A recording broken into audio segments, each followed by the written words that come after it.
The HOA bulldozed my lake cabin, and when I pulled up, all that was left was a pile of broken boards and dust, the porch I'd built with my own 2 hands reduced to splinters, and the president of the board standing there with a smirk, like she'd just conquered a kingdom. They called it a community upgrade. I called it erasing the last place I ever saw my wife alive. And to top it off, they handed me a fine for trespassing on land my family had owned for 80 years, like I was some squatter caught sneaking around. I couldn't hear the birds that day, couldn't hear the water lapping against the dock, just the low idle of a bulldozer and the sound of my own blood pounding in my ears. A kid in a vest and hard hat strutted up waving his clipboard like it was a badge. "This is an active work site, sir. You'll need to stay behind the perimeter markers." Perimeter markers. He pointed at flimsy orange stakes that sliced right through what used to be my vegetable garden. I asked him where my cabin was. He glanced at his notes, read off some line about unapproved structures removed per HOA Directive 11B, and acted like he was telling me the weather. Then she arrived, Mara Brigsby. Designer sunglasses, HOA logo polo smile so sharp it could cut glass. She pulled the glasses down just enough to look me over. "Mr. Leland, I'm sorry you had to find out this way, but we did send notices.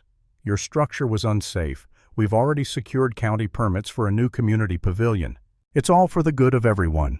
Every word out of her mouth was polished, practiced, and poisonous. I told her flat out, "You had no right. This is my land. I never agreed to be part of your HOA. She just tapped her clipboard with that smug little smirk and said, "Actually, we have every right." Progress, Mr. Leland. You understand. But I didn't understand, not then. I drove straight to the county records office, clinging to the hope this was some mistake, some clerical screw-up. The clerk looked up, my deed squinted at the monitor and shrugged. "Says here you're a non-resident plot holder. HOA absorbed this section under a public access clause 6 months ago." Legal garbage. My family had owned that soil since before the subdivision was a line on a survey map. I walked out into the sun feeling like someone had just put a bullet in my chest. The days after blurred together in anger and grief. HOA envelopes started arriving one after another, fines for harassment, fines for cleanup, fines for trespassing. They were charging me for the mess they'd made. Neighbors I'd known for years wouldn't even meet my eyes. One whispered that Mara was telling everyone I was just a squatter trying to extort the community. And then my daughter called. Her voice was thin, tired. "Dad, please let it go. We can't fight an entire neighborhood. It's just a cabin. We still have the memories." For a moment I almost believed her. Maybe I was clinging to ghosts. Maybe I was just a stubborn old man picking a fight I couldn't win. I sat by the lake one night watching the new steel posts glint in the sunset where my porch used to be, and I felt truly beaten. But then, in the silence of my workshop, I opened my grandfather's old tin strongbox. Inside were deeds, surveys, yellowed papers that smelled like time itself. I spread them out across my workbench. There it was, Lot 7B, carved out from the farmland decades before. A survey from 1958, clear as day. I kept digging until I hit something newer, sharper, a developer's agreement, then an addendum. My breath caught. The master land lease for the entire subdivision, the ground under every house, every driveway, had been transferred 2 years ago to a dormant company. My company. Lakeside Holdings, LLC. A business I'd set up years back and forgotten.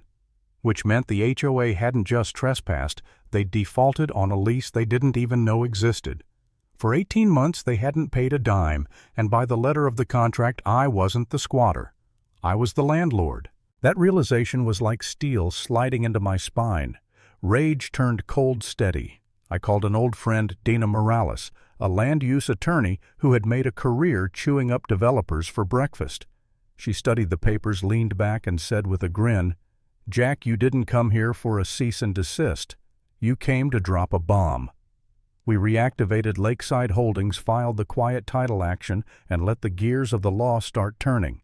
And while the paperwork worked its way through, I began showing up to HOA meetings. I didn't argue, didn't shout. I just sat in the back sipping black coffee, my silence louder than any speech. Mara's voice would falter when her eyes landed on me. She doubled my fines, slapped my name on flyers labeling me a trespasser. She even posted my photo under the headline, "Disruptive Element." The smear campaign only proved one thing: she was rattled. When the quiet title came back clean, Dana and I made our move. We sent a letter: pay back rent plus penalties, 6 figures, or face eviction. The HOA's lawyer laughed in my face. "Even if this is true, we'll condemn the lease, pay you pennies, and move on. Drop this fantasy." He thought he was playing chess, but he didn't know I held the board. That night I told Dina to forget rent. It was time to pull the pin. The contract had an ironclad clause: in the event of default, the lease could be terminated with 60 days' notice. No renegotiation, just termination. We filed the eviction. Mara panicked. She gave interviews calling me a fraud, blasted emails accusing me of extortion. I didn't respond with words. I recorded a short video at my workbench holding up my grandfather's map, the signed lease, the unopened letters we'd sent months earlier. They bulldozed my cabin because they thought I was powerless. But the rule is simple: you don't take what isn't yours. I posted it online. At first silence, then a trickle of comments, then a flood. Residents shared it, tagged neighbors, asked questions Mara had never answered. And then Ed Mallory, a former board member, commented, "He's telling the truth." That was the crack in the dam.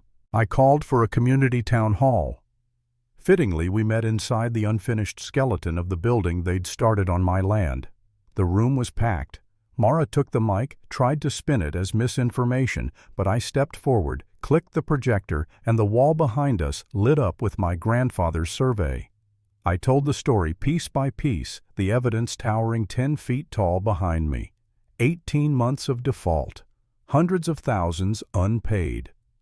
"They didn't just take my cabin," I said. "They gambled with every single one of your homes." The room erupted, neighbors shouting about fines, petty rules, harassment. Mara shrieked that I was forging documents, that I had a grudge. I didn't raise my voice.